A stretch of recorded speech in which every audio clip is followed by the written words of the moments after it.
A todos, bom dia ao pessoal da TV Ibis, bom dia ao mundo, bom dia ao universo. Nós fazemos parte desse universo, não é? Então nós temos que agradecer todos os dias tudo que nós recebemos desse maravilhoso universo que, infelizmente, às vezes, a gente até esquece da beleza da vida, daquilo que tudo Deus nos proporcionou. Né? Então, bom dia, mais uma vez, bom dia a todos, e com muita alegria no coração. Hoje eu vou falar de consciência, que, aliás, ontem já o Dr. Gilson Freire, maravilhosamente, também falou de consciência. Melhor dizendo, do despertar de uma nova consciência. Então, vejam, o que acontece? Nos últimos tempos, ou seja, desde o século passado, a ciência vem nos conquistando cada dia mais com as suas descobertas, com as suas maravilhas.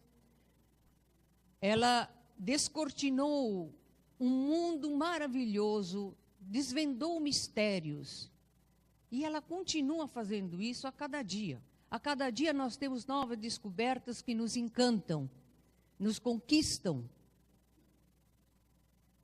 Não há dúvida que ela facilitou o dia a dia das pessoas, facilitou em termos de distância, encurtou distâncias, melhorou basicamente a qualidade de vida. E ela acabou conquistando a maioria das pessoas, com certeza, porque quem é que não fica feliz quando vai dar uma palestra e ter essa coisinha aqui, né? Tão simples, que a gente mexe aqui e muda a imagem. Então, o que aconteceu? Nós acabamos nos interessando muito por esses avanços da tecnologia e, na verdade, nós acabamos criando uma ansiedade para sempre querer a última novidade. Nós queremos sempre ter o celular da última geração, um celular que faz tudo.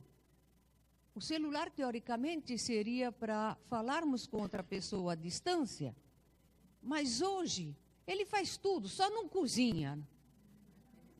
É ou não é? Esse é um erro básico do celular.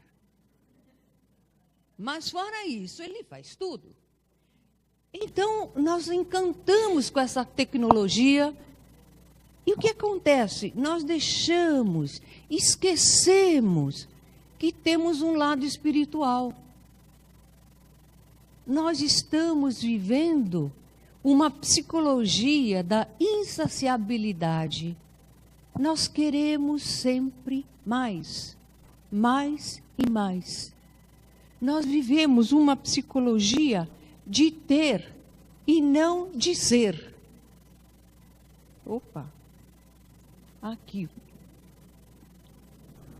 Então, nós acomodamos no bem-estar material e focamos nossas vidas em ter e não em ser. Será? Nós gostamos sempre de dizer, a culpa é de fulano, a culpa é de Beltrano, a culpa é da ciência porque nos encanta? Não. A ciência continua com o seu trabalho correto, ela continua fazendo pesquisas, descortinando novos horizontes, dando mais informações extremamente úteis e necessárias, tá certo? Então ela está fazendo corretamente o seu trabalho. Agora, veja o que é interessante. Até agora, pelo menos, a maioria dos cientistas não consideravam importante, ou pelo menos não achavam importante, um respaldo moral das ciências psicológicas ou de uma base espiritual para desenvolver o seu trabalho. Mas Mesmo assim, mesmo não considerando esse aspecto, grandes cientistas chegaram em determinado ponto da vida deles, principalmente na sua maturidade, em que eles intuíram, sentiram, tiveram a certeza de uma inteligência maior, que só poderia ser, através de uma inteligência maior, a perfeição de tudo aquilo que eles estavam descobrindo. E eu fiz questão, então, de mostrar o que 3 grandes cientistas afirmaram. Vejam, já Isaac Newton, naquela época, a maravilhosa disposição e harmonia do universo só pode ter tido origem segundo o plano de um ser que tudo sabe e que tudo pode. Só pode, vamos chamá-los de Deus, esse ser. Só pode ter sido isso. Isso fica sendo a minha última e mais elevada descoberta. Ele fez essa afirmação pouco antes de morrer. Vejam o que Max Planck, o pai da física quântica, considerado o pai da física quântica, afirmou. Para os crentes, Deus está no princípio das coisas. Para os cientistas, no final de toda a reflexão. E a terceira afirmativa que eu coloco também do Albert Einstein, Deus não joga dados com o universo. Então vocês estão percebendo que mesmo sendo grandes cientistas, que pesquisando a fundo a matéria, eles tiveram pelo menos a intuição de chegar e perceber que só poderia haver aquela perfeição que eles estavam descobrindo se tivesse uma inteligência maior dirigindo tudo aquilo. Será que todos os cientistas chegaram a esse ponto? Não chegaram. Tá? Muitos continuam não se importando com esse aspecto espiritual. Mas, se ele não é importante dentro de um laboratório, talvez, para dar continuidade às pesquisas, ele se torna indispensável na hora de fazer bom uso daquele conhecimento. Eu repito, ele se torna indispensável para fazer bom uso de um conhecimento, uma base moral, uma base espiritual. Porque todo conhecimento, em verdade, é uma faca de 2 gumes. Se ele cair nas mãos de pessoas que não têm esse respaldo, esse conhecimento, ao invés de se transformar num instrumento para ajudar as pessoas, para aliviar o sofrimento, ele vai se transformar, sim, numa arma assassina. E é isso que, infelizmente, nós constatamos todos os dias através dos noticiários. Às vezes, eu até deixo de ouvir os noticiários, porque eles realmente só informam coisas terríveis, coisas desastrosas, onde a minha ajuda vai ser muito pequena para evitar. O que eu posso fazer é orar por aquelas pessoas. Mas não consigo fazer mais do que isso. Então, o conhecimento é uma coisa maravilhosa. Mas ele tem que ter um apoio de uma conduta ética, moral, de uma base espiritual. Saber que nós somos uma célula de um universo e que nós não somos o único ser desse universo. Quando nós destruímos o nosso companheiro, nós estamos destruindo a nós mesmos. Então vejam o que o Baldry afirmou já lá atrás, em 1943, no seu livro Princípios de uma Nova Ética, Nova Civilização do Terceiro Milênio. Chegou a hora de compreender que a nova assim chamada civilização não é civilização, mas barbárie.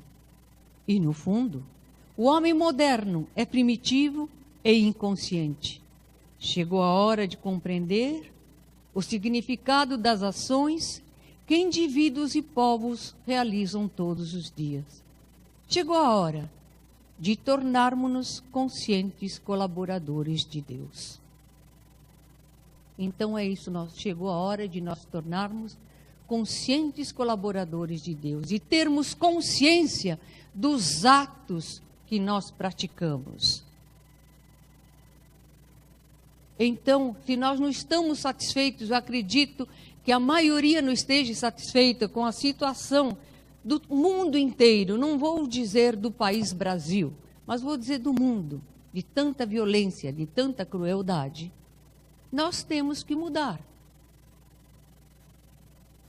Quem está ouvindo hoje aqui é um grupo restrito de pessoas e até de pessoas particularmente especiais, selecionadas.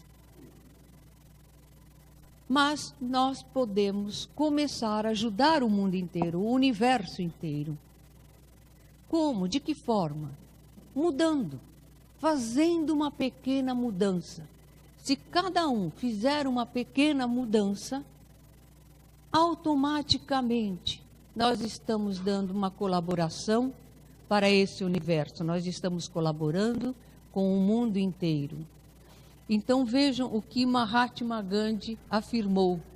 Seja você mesmo a mudança que quer ver no mundo. Geralmente nós queremos imediatamente mudar o vizinho que incomoda, né? Aquele vizinho que põe o som alto, aquele vizinho que faz isso, que faz aquilo. Vamos deixar o vizinho sossegado e vamos mudar nós. Isso nós conseguimos fazer. Tá? E veja o que uma máxima budista diz. Quando a folha de uma árvore cai, o universo inteiro ressoa.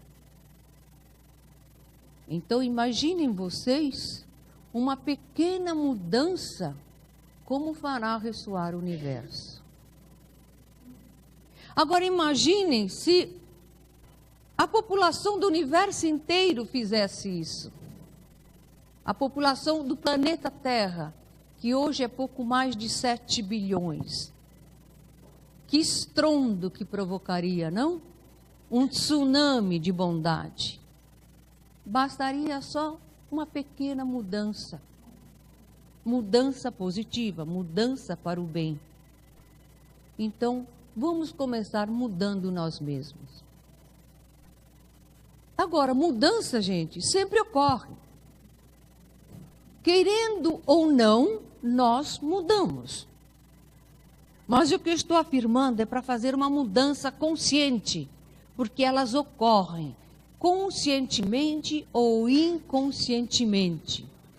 O Balde afirma, a vida é um movimento que não se pode fazer parar. A vida é um eterno vir a ser. E é exatamente isso. Como éramos ontem, de uma maneira, nós achamos hoje que somos a mesma pessoa. Não somos, somos a mesma e não somos. Nós passamos por experiências, nós mudamos nossa parte biológica, porque ela está um dia mais velha, e ao mesmo tempo, a nossa consciência também mudou, cresceu um pouquinho, graças às experiências que passamos. Às vezes a pessoa diz, mas ontem eu não fiz nada, só fiquei dormindo. Não tem problema. Mesmo dormindo, a nossa consciência pode sim evoluir. E esse movimento da nossa vida, que tudo se movimenta, movimento é vida, não é um movimento qualquer. É um movimento inteligente. É um movimento direcionado. É um movimento evolutivo. E o que é ser um movimento evolutivo? É um caminho que nos leva de retorno à casa do Pai. Que nos leva de volta ao sistema. que ontem o Dr. Gilson Freire explicou tão bem. Nós retornamos ao sistema através da evolução. Agora vejam, Charles Darwin, ele falou da evolução da matéria, mostrou isso, escreveu no seu famoso livro Origem das Espécies, mas ficou na matéria. Agora o Baldi, talvez graças à sua grande mediunidade, ele percebeu, intuiu que não poderia haver só a evolução da matéria se não houvesse paralelamente, ao mesmo tempo, a evolução daquele princípio que sustenta, direciona e dá vida àquela matéria. Que ele chama de psiquismo. Às vezes nós chamamos de alma, de psique, não importa. Mas é aquele princípio imaterial que sustenta e dá vida à matéria. Então vejam, corpo e alma, ambos devem evoluir de uma forma harmoniosa, a fim de que o corpo seja o veículo correto para expressar aquela alma. É claro isso. Nós temos uma alma de seres humanos que já passaram por inúmeras experiências. Não faria sentido alguém, um gato, a alminha de um gato incorporar num corpo humano. Não teria condições de se expressaria de uma forma incoerente. Assim como um ser humano voltar a ser um lobo não teria condições de continuar no seu caminho evolutivo. Então, essa parte imaterial, essa psique, ela também evolui, sim, paralelamente com aquilo que envolve essa parte material, essa casca, que é o nosso corpo físico.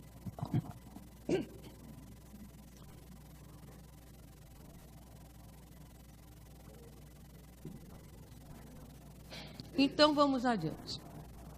Então, apoiando na ciência, que ela facilita bastante, nós vamos aceitar como verdadeiras, claro, os seguintes princípios. No mundo, nada se perde, nada se cria, tudo se transforma. A famosa lei de Lavoisier. O mundo passa por um processo evolutivo. Já foi confirmado, admitido, certo? Aceito pela maioria. E terceiro, o homem é possuidor de uma personalidade. Então, vem uma questão. Cada um entende personalidade de um jeito. Mas o que é personalidade? De acordo com o Baldi, a nossa personalidade é um organismo de forças bem definidas, que são nossas qualidades e de cujo tipo depende o nosso destino. Então, a personalidade é um conjunto de forças, das quais depende o nosso tipo e cujo tipo também depende o nosso destino. Ou seja, essas forças é que vão definir como vai ser o nosso destino. Então, vamos entender um pouquinho melhor essa questão. Então, também peguei emprestado do Dr. Roberto Assajoli. Opa! Vamos voltar. Pai, não está voltando para trás? Isso. Vamos aqui, o Dr. Roberto Assajoli, tá? Ele apresenta esse esquema no seu livro Psicossíntese. E ele é muito didático. Então, eu vou começar não pelo número 1, vou começar pelo 5. Aqui, nós temos o eu consciente, seria o ego. aquele elemento que nos faz ter consciência do que nós fazemos todos os dias. Por exemplo, agora eu estou usando o meu ego, aqui ele está se manifestando, eu estou conversando com vocês, estou resgatando as informações que eu tenho, todo o meu conhecimento, e vocês estão fazendo a mesma coisa. Através do ego, vocês agem todos os dias, se comunicam, decidem, usam a razão. E como é que ele faz isso? Ele vai nesse campo aqui, no número 4, que é o campo da consciência. Tá? Ele vai buscar as informações, é o campo da consciência. Tá? A campo da consciência seria mais ou menos a bolsa da mulher, né? Ela vai caçando as coisas lá o tempo inteiro, não é isso? É o óculos, é o celular, depois ela perde, tudo bem, mas em princípio seria mais ou menos a bolsa da mulher, que tem tudo, gente, tem tudo lá, né? Uma pessoa que é um band-aid, a peça para uma mulher, não precisa ir nem na farmácia, ela desencanta de dentro da bolsa, né? A outra quer uma aspirina, está na bolsa da vizinha, tá certo? Então, o campo da consciência é a bolsa da mulher. Muito bem, mas às vezes nós temos informações, temos conhecimentos que não estão tão imediatos, estão um pouquinho esquecidos. Então, eles fazem parte desse número 2, do pré-consciente. Então, o pré-consciente, também fazendo uma analogia bem fácil, é aquela coisa que nós esquecemos no armário. Puxa, olha aqui, eu tenho essa roupa de 10 anos atrás, eu esqueci que ela tinha. Mas é só dar uma mexidinha que vocês já encontram. Então, aqui é só focalizar um pouco que a informação vem. Acontece muito isso com os alunos quando vão se preparar para o vestibular, né, no pré-cursinho. Para que serve o pré-cursinho? O pré-cursinho faz exatamente, ele leva as informações desse campo para esse. Recorda para os alunos aquilo que eles aprenderam lá atrás, 5, 6 anos antes, e que eles não utilizaram e esqueceram. Então, as informações que estão aqui, é só dar um pouquinho de atenção que elas já entram nesse campo. Muito bem. Mas aqui nós temos a número 1, é o subconsciente ou o consciente inferior. É aqui que é o X da questão.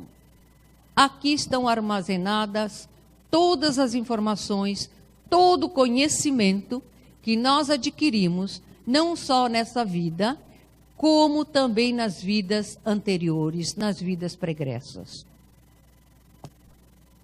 Aqui é a canastrinha da Emília. Vai tirando as informações, elas vão surgindo. O problema é que elas surgem quando acontece alguma coisa, algum estímulo. Não necessariamente elas surgem conscientemente.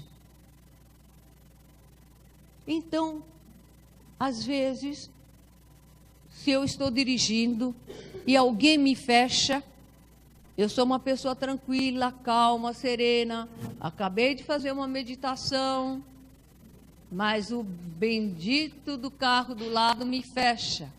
Então, aquele rompante de raiva é alguma coisa que veio daqui, buf, e veio para cá. Então, é aquele todos os instintos estão guardados aqui, tá certo? E eles emergem, se comunicam com esse campo num momento inesperado. Não é uma coisa racional, é uma coisa espontânea, natural. E aqui nós temos guardadas coisas muito boas e coisas não muito boas. Conhecendo a história da humanidade, eu acredito que deve ter muita coisa não boa aqui, né? Tá certo? A nossa ferocidade, A nossa agressividade está toda guardada aqui, tá certo? E ela vem para cá, ela se manifesta. Muito bem, mas o nosso objetivo é esse campo aqui. É o superconsciente. O que faz a evolução? A evolução faz exatamente isso. Ela procura expandir esse campo da consciência e fazer que a gente se comunique mais com esse superconsciente. Lá está, é a nossa consciência ainda em estado latente, é onde nós temos que alcançar, onde nós temos que chegar. É daqui também que vêm as inspirações para os indivíduos, assim, no momento de meditação. Então, é fácil de contatá-la? Não, não é fácil, mas não impossível. Não impossível entrar em contato com esse campo. Então, no momento de meditação, num momento de reflexão profunda, dependendo do nível evolutivo do indivíduo, ele tem mais facilidade ou mais dificuldade para entrar em contato com esse campo aqui. No caso de Ubaldi, era fácil. Na maioria das pessoas, não é tão fácil. Aqui, nós temos a centelha divina. Essa centelha todos possuem. Esta é a nossa célulazinha original, a célulazinha do sistema. E que está a centelha que está dentro de todos nós. E que no final de contas, ela nos faz, ela que nos chama para subir. É essa centelha aqui que nos faz caminhar em sentido evolutivo. E aqui nós temos o inconsciente coletivo. Então, esse é o inconsciente da humanidade. Tudo que eu aprendo, tudo que eu faço, de bom e de melhor, de bom e de ruim, ele vai não só a ser armazenado aqui, mas vai também acrescentar alguma coisa nesse campo do inconsciente coletivo. Porque isso daqui não são paredes estanques, não são paredes grossas, como as paredes que separam um quarto do outro numa casa. Elas são energias, são além das energias. Essas forças são além das energias. É alguma coisa extremamente sutil. Então, tudo se intercomunica o tempo inteiro. Então, tudo que eu faço, de positivo ou de negativo, vai fazer parte do inconsciente coletivo, assim como o meu inconsciente vai fazer parte dos registros akáshicos. Nada se perde, nada, absolutamente nada. Agora, vejam, o indivíduo, ele pode oscilar naqueles 3 níveis de consciência, dependendo do seu tipo evolutivo e também dependendo do seu estado vibracional. Olha o que o Ubaldi diz. O indivíduo pode oscilar de um nível para o outro, dependendo do seu nível, do seu estado vibratório e de um amadurecimento evolutivo.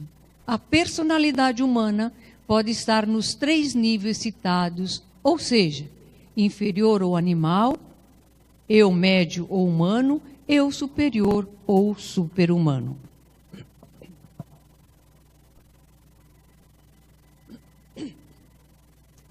Dependendo das qualidades, o indivíduo estará num desses níveis. Então, vejam bem, dependendo das qualidades do indivíduo, do que ele manifesta, ele pode ser classificado, é claro, para efeito de estudo.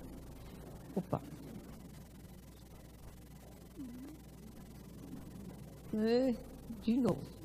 Ele pode estar no primeiro nível, tá? No segundo ou no terceiro. Muito bem. No primeiro nível estão os pouco evoluídos. Pessoas que têm um interesse muito maior para satisfazer as suas necessidades básicas. A necessidade de comer, de dormir, de ter uma casa e de se reproduzir. É um nível não animal, mas pouco acima do animal. E eles geralmente se comportam de uma maneira muito particular. Eles resolvem tudo pela força bruta. No segundo nível, já os médio evoluídos, que a maioria das pessoas está aqui, tá certo? Eles já raciocinam, pensam. E aqui os mais evoluídos, que infelizmente são muito poucos. E aqui aqueles que já desencarnaram e não precisam mais voltar para o nosso mundo. O que ocorre é que de um nível para o outro, não é como um andar de um prédio. Estou no segundo andar, estou no primeiro, estou no terceiro. Eu posso estar em um degrau de qualquer intervalo do primeiro para o segundo. E aqui os degraus são muitos que unem esse andar para esse e esse andar para esse. É uma escada muito comprida, muito longa, com muitos degraus. Então eu posso estar no primeiro degrau, o outro pode estar no segundo, o outro pode estar no terceiro. Então, mesmo estando no mesmo nível, nós não somos pessoas exatamente com as mesmas necessidades e pessoas que pensam da mesma forma. Porque esses níveis aqui, na verdade, são como lente através da qual nós olhamos a realidade e acreditamos ver essa realidade. Conforme eu olho, eu acredito que aquilo que eu estou vendo é a realidade. Mas não é. Não é a realidade. É alguma coisa que eu estou vendo daquela forma. É como se eu tivesse um óculos, uma lente que não está exatamente perfeita para a minha situação. Então, eu vejo de uma maneira distorcida. Então, vamos ver quais são as características, dá para depois dar uma continuidade. As características do primeiro nível, eles são os menos evoluídos. O indivíduo é dirigido pelos impulsos da fome e sexo. Resolve seus problemas usando a força. O mais forte é o líder. A espiritualidade é praticamente inexistente, gente. O seu método de vida consiste na opressão do fraco. Se vocês lembrarem, a maioria dos noticiários dão ênfase a esse aspecto. Por quê? Porque muitos ainda do nosso mundo estão nesse nível.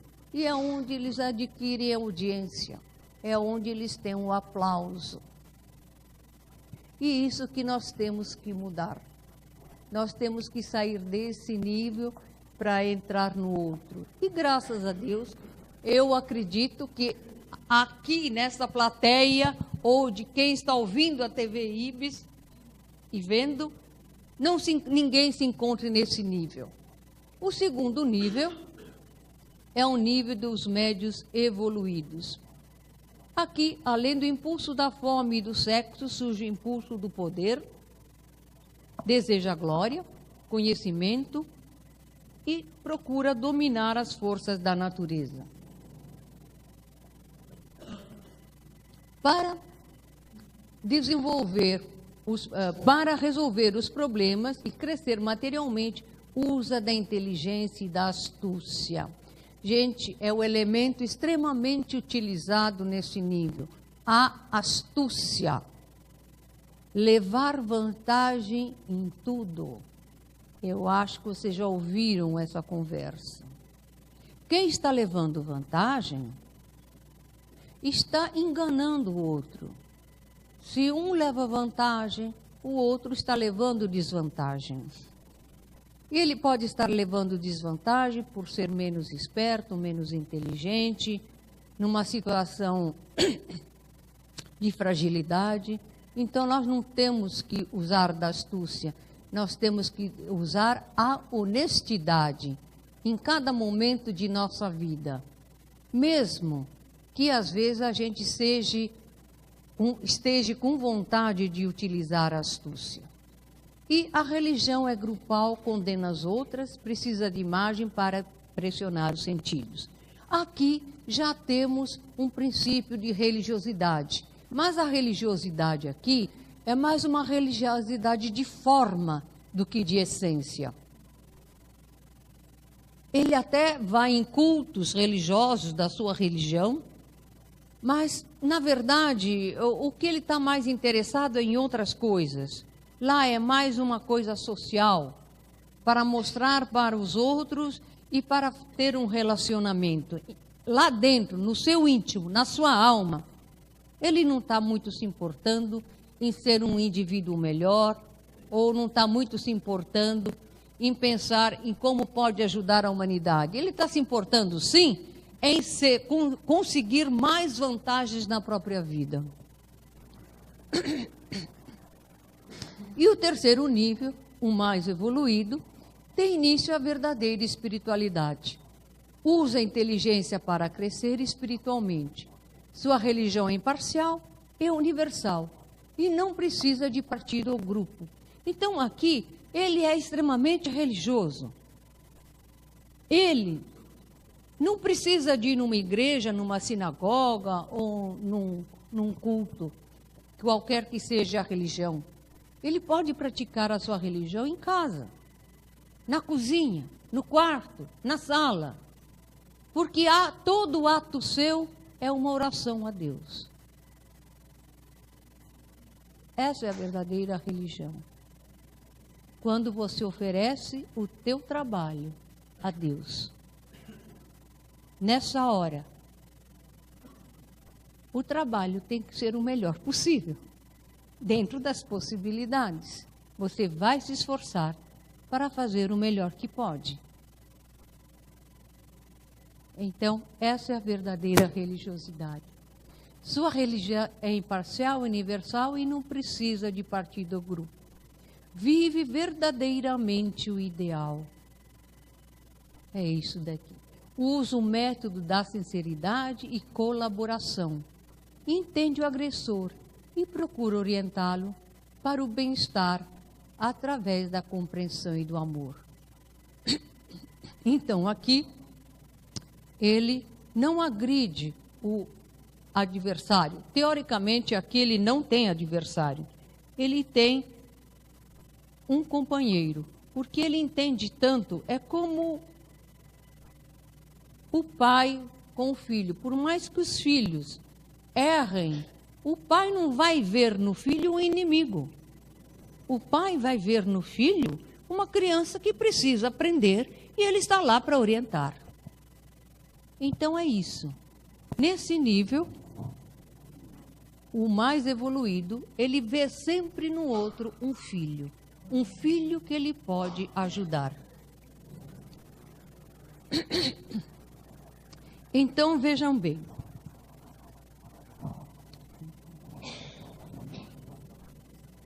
Vejam bem aqui. Aqui é o terceiro nível, o nível mais elevado daquela casinha que eu mostrei. E como eu disse, através do nível que nós estamos, nós vamos ver a realidade e interpretar a realidade de uma forma. Nós vamos interpretar a realidade de uma forma. E dependendo dessa forma, nós vamos tomar uma decisão. Nós vamos fazer assim ou vamos fazer assado. Dependendo de como vemos, nós sentimos.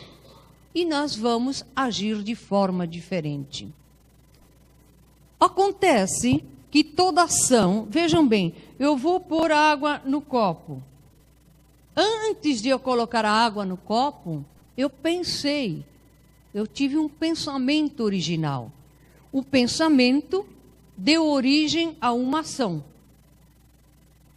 Então, toda ação nossa, sem exceção, antes de ser uma ação, ela é um pensamento. Depois se torna ação. Vamos supor que eu repita essa ação o tempo inteiro. Chega uma hora que essa ação não precisa mais de ser raciocinada. Ela é instintiva. E aí ela se torna um hábito. E quando se torna um hábito, eu estou formando o meu caráter. E o caráter da pessoa se transforma em destino. Em veja o que o Swami Shivananda afirmou em certa ocasião. Semeie um pensamento e colherás uma ação. Semeie uma ação e colherás um hábito. Semeie um hábito e colherás um caráter. Semeie um caráter e colherás um destino. Então é isso que acontece, gente. No final, nós que pensamos, tomamos a decisão, ela se transforma num hábito, esse hábito vai formar o meu caráter, e o meu caráter vai definir o meu destino. Então, gente, o nosso destino, vocês podem, o meu destino é ruim. Não tem destino ruim, nem destino bom. Tem destino que nós fizemos para nós mesmos, que nós construímos, e que ele é consequência dos nossos atos. Agora, vejam bem, se o pensamento é tão importante, porque ele que vai dar origem ao nosso destino, nós temos que verificar de onde vem esse pensamento, quem é que formula esse pensamento. E nós temos alguns fatores que influenciam esse pensamento. A primeira coisa, fatores que influenciam o pensamento. Todo indivíduo, ao nascer, ele não nasce sem saber nada. Ele nasce com um cabedal de conhecimento. Ele nasce com muita informação. Informação que ele teve no passado, que ele guardou naquele subconsciente que nós vimos antes. Aquele subconsciente é o acervo que trazemos de outras vidas. É a personalidade do nascituro. E essa personalidade é facilmente verificada, principalmente com crianças pequenas. 2 crianças de 3 anos, elas vão ter comportamentos totalmente diferentes. Mesmo sendo dos mesmos pais, mesma sociedade, elas vão se comportar de forma diferente, sim. Porque cada um tem aquele subconsciente que nós vimos antes, de uma maneira com informações, com impulsos, com tendências particulares só dele. Então, o bebezinho, não importa a idade, até no berçário nós constatamos isso, vai ter um comportamento diferente, porque já nasce com uma personalidade. Os pais têm uma influência tremenda no comportamento e na formação do caráter dos filhos. Não podemos esquecer que o pai é sempre o herói da criança. E a mãe, o anjo protetor. Então, não adianta o pai falar, olha, você faz assim, tem que fazer assim, se ele faz o contrário. Porque o exemplo é a melhor aula que tem é o exemplo. Então, a orientação recebida na infância e adolescência, principalmente dos pais, é claro que a escola, os pastores e a sociedade também influem. Hoje, as crianças são muito diferentes das crianças de 50 anos atrás, porque a sociedade tem um fator muito importante nessa diferença. E as informações que nós recebemos constantemente também têm grande influência na formação do caráter da pessoa. Então, tudo isso ajuda o nosso consciente, vai ficar armazenado no nosso inconsciente, e nós, quando olhamos para alguma situação, juntamos tudo isso e interpretamos aquele fato. E dependendo de como nós interpretamos, nós vamos tomar uma decisão. Então, vejam bem, nós temos dois campos bem distintos na nossa vida: o livre-arbítrio e o determinismo. Eu tenho um cabedal de informações, tá? Que é o determinismo, é onde eu vou buscar a minha escolha. Mas eu tenho a possibilidade de escolher. E isso acontece em todas as vidas, o tempo inteiro. Então, eu já vi no meu passado, eu já trouxe muitas informações que são o meu determinismo. Aí, eu nasci em determinada família, determinada época, determinada sociedade, e eu tinha outro leque de possibilidades.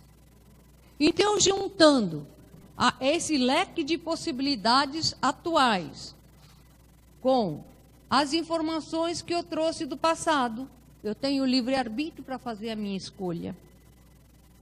E assim vai sucessivamente. Então, o que era livre-arbítrio no passado, que também, junto com o determinismo do outro passado, se torna o determinismo do presente. Vou repetir, então, esse grupo aqui vai se tornar o determinismo do presente. Aí, esse determinismo, que é esse leque de informações atuais, de conhecimento atual, mais aquilo que eu trouxe do passado, eu tenho a possibilidade de escolher livre-arbítrio. E aí, eu vou criar o meu determinismo do futuro, que também eu vou ter mais o livre-arbítrio e vou criar do próximo futuro até sair daqui da sala. E assim vai. Então, vejam, gente, nós aqui construímos o nosso destino. E esse determinismo aqui influencia tremendamente a forma de pensar. E a forma de pensar, como nós vimos, determina o nosso comportamento, o caráter e o destino. Então, vejam, nós temos o livre-arbítrio para escolher o caminho, depois ele se transforma em determinismo. Aqui a pessoa tinha escolha, optou para vir para cá, então ela já desistiu dessa alternativa. Aqui ela tem outras escolhas. E assim vai. A cada instante da nossa vida nós temos escolhas. E essas escolhas definem as possibilidades futuras. Então, na vida, há para todos uma parte livre, mas a outra de aceitação. E esta, em geral, é consequência fatal do que semeamos no passado. Depois que você semeou, acabou. Não tem mais escolha. Vai ter que colher o que semeou. Se não gostou, pensa, reflete e não semeia mais. Mas não dá para voltar atrás. Então, sofrimento e felicidade não são caprichos de Deus, mas sim consequência lógica e previsível do nosso comportamento. Né? Isso, às vezes, nós comentamos, mas é lógico que aconteceu isso para ele. Ele estava agindo dessa forma. Nós vemos muito isso no outro. Né? Nós olhamos para fora, nunca para dentro. Então, quando acontece um desastre, alguém bate com o carro. Mas ele andava que nem um maluco. Não é? Então, é lógico que ele acabou batendo o carro e se machucando. Então, nós costumamos ver isso com o outro, e quando são coisas assim, muito fortes, que chamam muito atenção. Mas isso é nos mínimos detalhes da nossa vida que acontece. Nós temos que prestar muita atenção, temos que ter consciência de cada momento da nossa vida. Então, vejam bem, E eu falei que nós trazemos do passado muitas informações. E outras nós recebemos nessa vida. Todo indivíduo, quando nasce, ele traz duas hereditariedades. Uma hereditariedade biológica, tá? Dos pais. Então, vão definir o tipo de pessoa que ele vai ser: alta, baixa, loira, morena, enfim, as características físicas do corpo biológico dele. Inclusive, tendências para determinadas patologias ou não. Mas ele vai trazer essa hereditariedade espiritual própria do indivíduo. Isso ele construiu para ele no passado. Ele está dando continuidade a um trabalho que ele iniciou há milhares de anos atrás. Não é na última encarnação, nem na penúltima. As pessoas encarnam muitas e muitas vezes, centenas de vezes, milhares de vezes. E tudo que nós aprendemos em todas essas encarnações está guardado dentro de nós e é a nossa hereditariedade espiritual. Mas nós não somos uma folhinha de papel que voa levada pelo vento. Nós podemos direcionar o nosso destino, portanto, nós podemos conscientemente construir essa nossa personalidade. Se nós não tivemos essa possibilidade no passado, não percebemos isso, hoje, no momento atual desse mundo, do nosso universo, aqui nós temos. Então, veja, o indivíduo ao nascer, ele traz uma personalidade constituída nas vidas anteriores. E essa personalidade, como nós vimos antes, é um feixe de forças. E força é alguma coisa que, enquanto ela não se exaure, ela funciona. Então, se eu jogo um papel aqui, se eu jogo uma borracha, eu não vou jogar isso aqui, senão quebra, né? Mas, se eu jogasse aqui, a força que eu fiz, ela vai acabar quando chega aqui na mesa. Enquanto ela não acabar, ele vai continuando e caindo. Então, a nossa personalidade é um conjunto de forças que o indivíduo trouxe do passado. E que aqui na nova vida, ele incrementou com as informações, com a orientação que ele recebeu dos pais, da sociedade, né, dos noticiários. Então, vejam bem, ele construiu uma personalidade dele, esse conjunto de forças. Se esse conjunto de forças foi para o lado do bem, era uma pessoa que queria amar a todos, queria o bem de todos. Ele criou um campo vibracional extremamente positivo para ele. Na hora que ele vai reencarnar, opa, já reencarnou.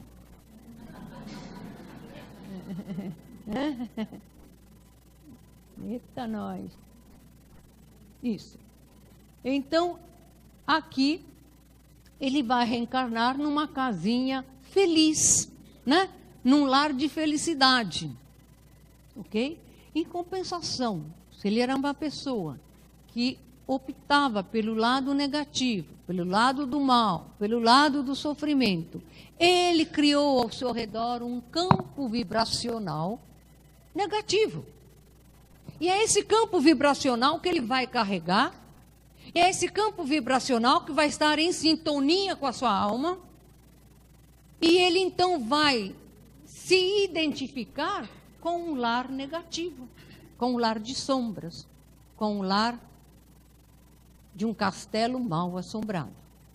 Então somos nós, em verdade, que escolhemos também aonde nós vamos reencarnar.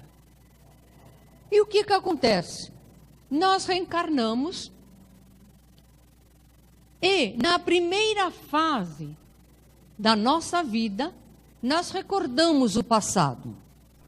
É na primeira infância. Vocês podem verificar que, às vezes, uma criança pequena, os pais falam, eu falo tanto para o Zezinho não fazer isso, e ele faz. Ele repete. Não é para fazer, Zezinho, ele vai e faz. Por quê? Essa informação, essa repetição, ele aprendeu no passado. E a nova vida está lhe exigindo que ele apague isso, que ele mude esse comportamento. Mas ele fez isso a vida inteira na outra vida. É difícil para ele mudar essa ideia de não fazer mais isso. O Zezinho vai insistir em fazer aquilo até a exasperação dos pais. Então, nós repetimos muito, principalmente na primeira infância, o que nós fizemos no passado. Nós recordamos. A primeira fase é uma fase de adaptação à nova vida, à nova sociedade, à nova situação, à nova época. Vamos lá. Então, na primeira fase, recordamos o passado. Terminado esse período, fazemos o lançamento da nova vida. Então, aqui é quando já a criança cresceu, já se torna um adolescente, já está definindo mais ou menos qual a profissão seguir, e depois vai decidir realmente se vai casar, se não vai casar, se vai ser só uma pessoa namoradeira, ou se vai querer constituir família, se vai viajar. Então, aqui na fase no lançamento da nova vida, aqui ele vai fazer escolhas tremendamente importantes na vida dele. E vejam que interessante, ele faz essas escolhas quando ele é imaturo, né? Porque para a pessoa que já está um pouquinho mais lá, como eu, uns 30 e poucos anos, né? Tá certo? A gente olha um rapazinho ou uma moça de 18, 20 anos, acha totalmente imaturo, né? Imagine uma pessoa que tem 50, que tem 60, quando olha para uma pessoa de 15, 16, 18 anos, vai achar, é uma criança. É uma criança. Todos viram crianças, principalmente perto dos 70, 80, o resto é criança. Mas é isso, gente. Só que essa criança é que vai tomar as rédeas para definir a vida dele. Não é incoerente? Quer dizer, quando ele não tem experiência, ele vai definir a vida?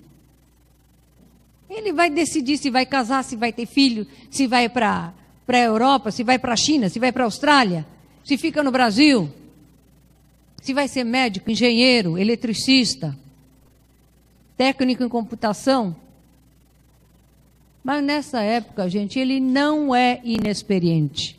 Ele é muito experiente. Ele trouxe informações preciosas da outra vida. Ele trouxe aquele cabedal de forças que lhe fazem, nessa época, tomar essa decisão. Então, são aquelas forças do passado que não estão esquecidas, não estão exauridas, é que fazem o lançamento da nova vida, claro, aprimoradas, melhoradas com as informações atuais. Essa se desenvolverá em concordância com o lançamento inicial, até atingir seu apogeu, para depois descer descrevendo um arco e fechar sua trajetória. Então é isso que acontece, né? A criança nasce, aqui é a primeira infância, mais ou menos, toma as grandes decisões, chega um apogeu, e aqui depois ele só dá mais ou menos continuidade, com um pouco de aperfeiçoamento, aquilo que ele tomou como destino dele, ele mesmo definiu. E aqui, na exaustão, esse daqui está querendo voltar, mas não dá. Vovô vai para lá, né? Ele tem que ir para lá. Ele vai aqui ele tem a possibilidade de ver como é que foi a sua vida. Antes, ele não tem a possibilidade de ver, mas tem a possibilidade de direcionar. Isso é que é importante, é a direção que nós damos para as nossas vidas. É o rumo que nós damos para as nossas vidas. Então, gente, se nós não estamos satisfeitos nem com o andar do nosso país Brasil, às vezes, ou menos ainda com o mundo, só há um jeito de mudar tudo isso. É mudando a nós mesmos, mudando o nosso comportamento. Porque o que o Baldi diz, só seremos homens novos quando usarmos métodos novos. Antes disso, não tem como mudar. Então, vejam bem, se o século passado foi o século da tecnologia, da ciência, da descoberta da energia atômica, esse novo século é o século de despertar de uma nova consciência. É o século de fazer despertar, de fazer crescer a nossa espiritualidade. Então, cabe a nós, a cada um de nós, fazer esse trabalho individualmente, de tomar consciência de cada instante da nossa vida e ter consciência de cada ato, porque cada ato nosso vai gerar consequências não só para a pessoa, como para todo o resto do mundo.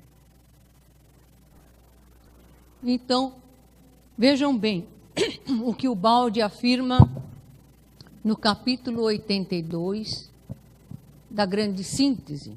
É um capítulo que ele dedicou ao amor. Por que o amor? Veja o que ele diz. Amor, impulso fundamental da vida, força de coesão que rege todo o universo, potência divina de eterna reconstrução. Encontrá-lo-emos sempre indestrutível em formas infinitas, em todos os níveis do ser. O amor foi a força primeira que Deus manifestou para fazer a criação. E o amor está em todas as formas de vida, da mais simples à mais complexa. E é ele que une todos os seres. Ele é a força de Deus, ele é a força que nos faz caminhar, é a força daquela centelha divina que eu mostrei no gráfico da personalidade. É a força que está dentro de nós e que está sempre presente e que nos dá, que alimenta a nossa fé. E é essa força que nos faz evoluir. É o amor. É pelo amor que nós evoluímos. Porque por mais que sejam os momentos difíceis, parece que nós acreditamos que eles vão acabar e que vem um momento de paz e de tranquilidade. E é isso que acontece. É exatamente isso que acontece. E isso é evoluir. E vejam, quando o Baldi, ele afirmou que o Brasil seria o berço da nova civilização do terceiro milênio, ele fez essa afirmação de uma forma categórica, porque ele viu, sentiu, ele tinha certeza que aqui, só aqui no Brasil poderia ser o berço da nova civilização do terceiro milênio.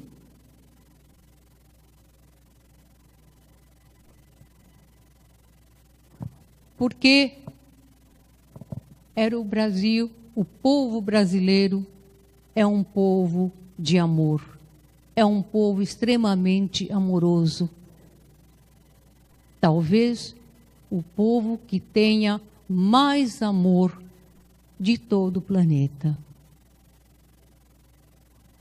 Então, foi por isso que ele, graças à sua grande intuição, ele afirmou que aqui seria o berço da nova civilização do terceiro milênio, porque o amor é o impulso fundamental da vida. E vejam, quando em 24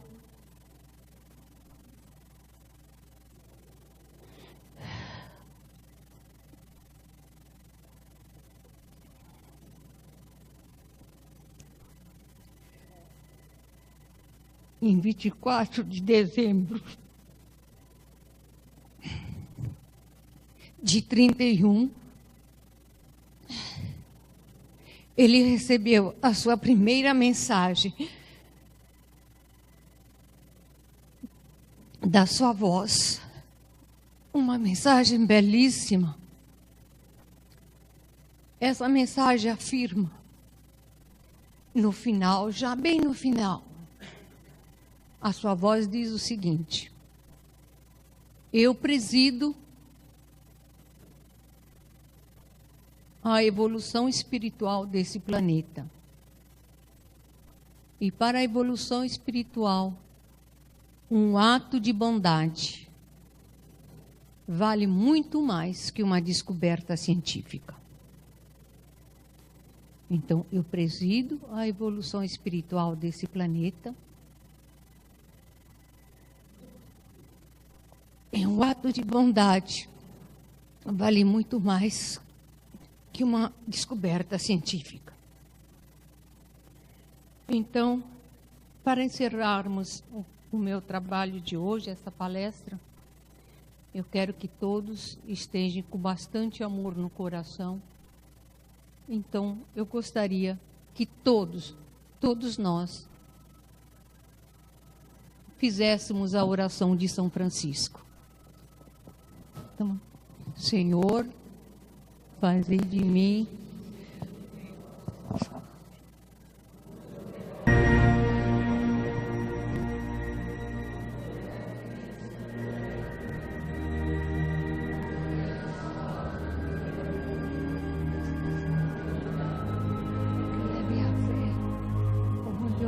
desespero, que eu leve esperança, que eu leve tristeza, que eu leve alegria. Onde houver a fé.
IBS, Instituto Brasileiro de Benemerência e Integração do Ser. www.ibis.org